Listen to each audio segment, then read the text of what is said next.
Morning students, today 11th standard computer science and computer application lesson 1 continuation. Non-impact printers. These printers do not use striking mechanism for printing. They use electrostatic or laser technology. Quality and speed of these printers are better than the impact printers. For example, laser printers and inkjet printer are non-impact printer. அதாவது நான் impact printer அப்படின்றதுல வந்து இந்த striking of ribbon அந்த pins அதெல்லாம் இருக்காது. இதில் வந்து லேசர் டெக்னாலஜி, லேசர் லைட்டை பாஸ் பண்ணி தான் நம்மளுக்கு வந்து பிரிண்ட் பண்ண போகிறாங்க. இம்பேக்ட் பிரிண்டரை கம்பேர் பண்ணல நான் இம்பேக்ட் பிரிண்டருடைய குவாலிட்டி வந்து பெட்டராக இருக்கும். இதுக்கு எக்ஸாம்பிள் வந்து laser printers and inkjet printers அப்படின்னு சொல்கிறாங்க. Next, laser printers. Laser printers mostly work with similar technology used by photocopiers. It makes a laser beam scan back and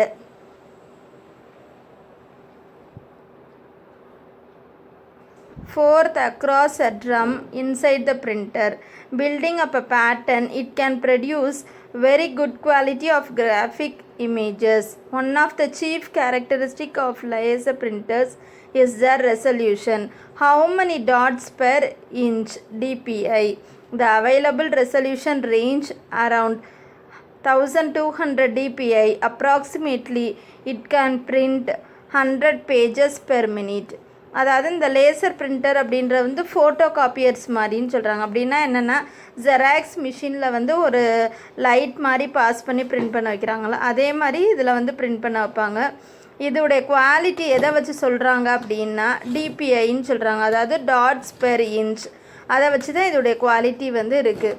அப்போ ஒரு 1200 டிபிஐ இருந்துச்சு அப்படின்னா 100 பேஜஸ் ஒரு மினிட்டுக்கு அப்ராக்சிமேட்டாக 100 பேஜஸ் வந்து பிரிண்ட் ஆகும். Next heading inkjet printers. Inkjet printers uses color cartridge which combine magenta, yellow and cyan inks to create color tones. A black cartridge is also used for monochrome output. Inkjet printers work by spraying ionized ink at a sheet of paper. The speed of inkjet printer generally range from 1 to 20 ppm page per minute. அதாவது inkjet printer அப்படின்றது வந்து கலர்லேயும் இருக்கும், black and ஒயிட்லேயும் இருக்கும். இந்த colours அப்படின்னா என்ன காம்பினேஷனில் இருக்குது அப்படின்னா மெஜந்தா, எல்லோ, சியான் இந்த 3 கலருடைய காம்பினேஷனில் இருக்கும். இதில் என்ன அப்படின்னா இங்கை வந்து ஸ்ப்ரே பண்ணும். இதோடைய ஸ்பீடு என்ன அப்படின்னா 1லேருந்து 20 pages per minute. They use a technology of firing ink by heating it so that it explodes towards the paper in bubbles or by using piezoelectricity in which tiny electric currents controlled by electronic circuits are used inside the printers to spread ink in jet speed. An inkjet printer can spread millions of dots of ink at the paper every single second. அதாவது இதில் வந்து ஒன்று இங்கை வந்து heat பண்ணி spread பண்ண வைக்கிறாங்க, இல்லை அப்படின்னு சொன்னால் அந்த பிசோ எலக்ட்ரிசிட்டி அப்படின்னு சொல்கிறாங்க. அந்த மாதிரி ஒரு கரண்ட்டை வந்து அந்த எலக்ட்ரானிக் சர்க்கியூட்ஸில் வந்து பாஸ் பண்ணி ஸ்பீடாக அந்த இங்கை வந்து ஸ்ப்ரெட் பண்ண வைக்கிறாங்க. இதில் வந்து இது எவ்வளோ ஸ்பீடாக வந்து ஸ்ப்ரெட் பண்ணுது அப்படின்றத பொறுத்து தான் அந்த பேப்பர் வந்து பிரிண்ட் ஆகும். Next heading speaker. Speaker produce voice output audio. Using speaker along with speech synthesized software, the computer can provide voice output. This has become very common in places like airlines, schools, banks, railway stations, etc. Speaker அப்படின்றது வந்து ஒரு audio, நம்மளுக்கு வந்து voice output தான் வெளியில் கேட்கும். அப்போ இது வந்து எங்கெங்கே நிறைய இடத்துல யூஸ் பண்ணுறாங்க. ஏர்லைன்ஸில் இப்போ வந்து ட்ரெயின், அதாவது ஏரோப்ளைன் வந்து இத்தனை மணிக்கு வருது, பேசஞ்சர்ஸ் வந்து ரெடி ஆகணும் அப்படின்லாம் அனௌன்ஸ் பண்ணுறதுலாம் ஸ்பீக்கர் மூலமாக. அடுத்து ஸ்கூல்ஸில் வந்து ஏதாச்சும் எல்லா கிளாஸஸ்க்கும் ஏதாச்சும் காமனாக ஒரு அனௌன்ஸ்மெண்ட் இருக்குது. பேங்க்ஸு, ரயில்வே ஸ்டேஷன் இதில் யூஸ் பண்ணுறதெல்லாம் speakers. Next one is multimedia projector. Multimedia projector are use to produce computer output on a big screen. These are used to display presentations in meeting halls or in classroom. Multimedia projector அப்படின்றது வந்து ஒரு பெரிய ஸ்க்ரீனில் காட்டுறதுக்காக use பண்ணுறாங்க. இது மெயினாக meeting halls இல்லை கிளாஸ் ரூம்ஸ், ஒரு பெரிய பெரிய கிளாஸ் ரூம்ஸில் நிறைய ஸ்டூடெண்ட்ஸ் வந்து அதை வியூ பண்ணணும் அப்படின்னா மல்டிமீடியா ப்ரொஜெக்டர் யூஸ் பண்ணுறாங்க. 1.6 Booting of computer. An operating system OS is a basic software that makes the computer to work. When a computer is switched on, there is no information in its RAM. At the same time, in ROM, the pre-written program called post power on self test will be executed first. This program checks if the devices like RAM, keyboard, etc. are connected properly and ready to operate. If these devices are ready, then BIOS, that is basic input output system, gets executed. This process is called booting.